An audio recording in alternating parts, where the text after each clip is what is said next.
Hi, in today's tutorial, I'm going to show you how to turn off Focused Inbox on the Outlook application.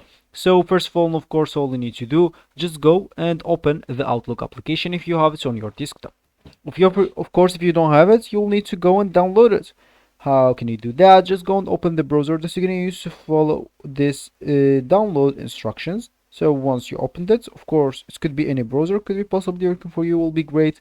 So once you opened it, just go to the URL section and type download Outlook. From there, just go and hit the first link. Of course, you can just follow the instructions of downloading any application. You must have already downloaded something on your PC before. Just do the same for Outlook, and once it's downloaded, install it and then open it.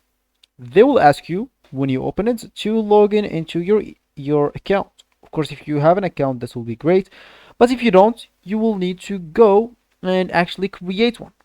Those options will be simple as well, so make sure to do them to find yourself and this home screen once you did one of those two options, which is creating or logging in into your account. And as we said in the beginning of the video, we would like to turn off Focused Inbox on our Outlook.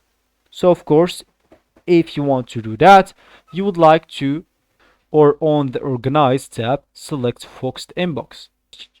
Of course, you're gonna find it here, Inbox. As you can see, we have here Focused and Others.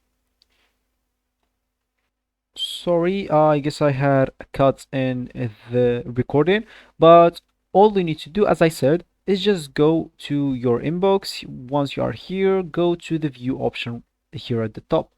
Once you click at the view, as you can see here, you'll have an option show focused inbox. If you uncheck this, as you can see, the focused inbox will be gone and you will be good to go. So this will be actually for this tutorial. I hope you like it. Thank you guys for watching and goodbye.